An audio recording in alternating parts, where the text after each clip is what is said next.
Just thought I would show you the how wheelchair accessible their restroom was. It was pretty accessible, and there was somebody actually that talked about opening and closing apartment doors. The reason why I meant bringing that up is because usually apartment doors are pretty heavy, uh, and just like restroom doors are pretty heavy too. As you can see, they had foam soap there, and a really important thing to me is if I am able to get my legs underneath the sink or underneath the table for the sink so that I can wash my hands freely, and I don't have to bend over too much to wash my hands, and that's pretty awesome. So at this place the counter was tall enough so that I was able to pull right up to it, and my legs, my knees just went right underneath the counter, sink counter. So I'm using the handicap stall there. You can see that they got horizontal bars, and they have a vertical bar there for the elderly people to help pull themselves up a little bit. Um, and I guess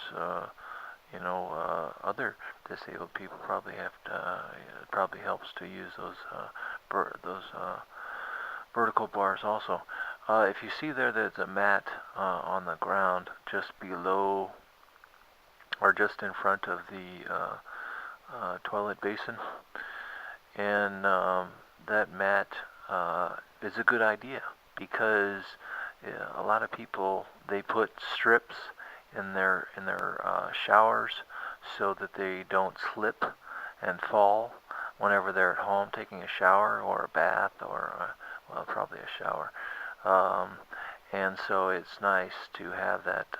It's nice to see that this place had the presence of mind to put some kind of mat or something like that on the floor of the toilet in front of the toilet seat, so that you get some kind of stability, so you can stand on something that's not so slippery. Because um, we went to a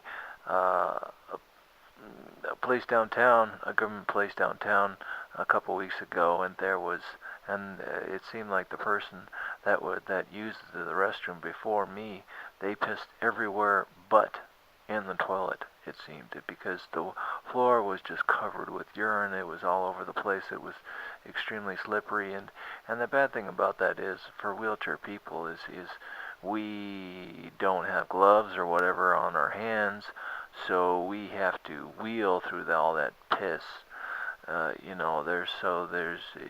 It's pretty disgusting. It really is. So sometimes you might want to think about bringing gloves, just in case if you're going to use a restroom, a public restroom, or a government restroom, or a restroom that's in a restaurant or office or whatever. Then you might want to bring some gloves so that if somebody has a really bad aim, like Ozzy Osbourne has a really bad aim too, then they might piss all over the floor, and you don't want to have to wheel through all that. So as you can see, I had I just kind of pulled myself up. I scooted it in the front, scooted up in the seat, so that I could get close enough to the toilet so that I would be able to catheterize directly into the toilet. My buddy told me about catheter extensions that you can buy that are not very difficult at all.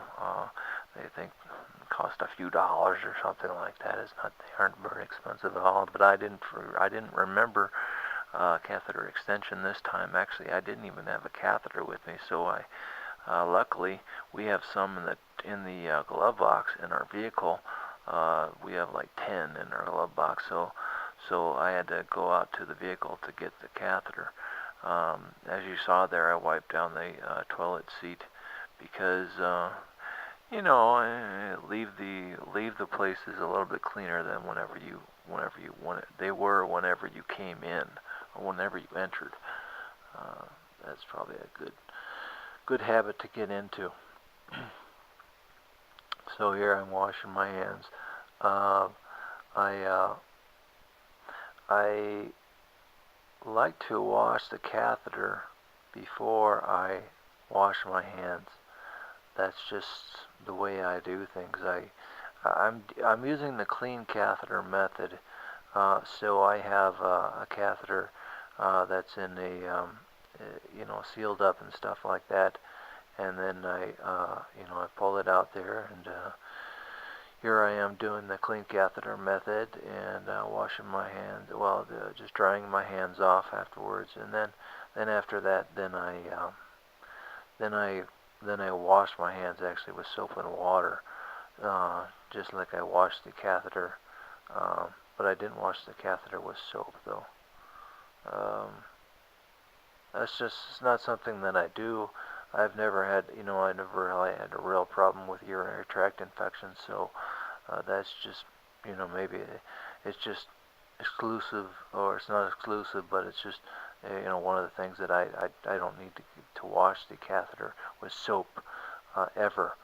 Um, but I do rinse it out and, to try and get it from being slimy and stuff like that, because it gets slimy because of not only going into the, I think it's the urethra that's in the penis, but it also gets slimy from putting on lubricant or KY jelly on the tip of the catheter, so that the catheter is inserted into the head of the penis just fine.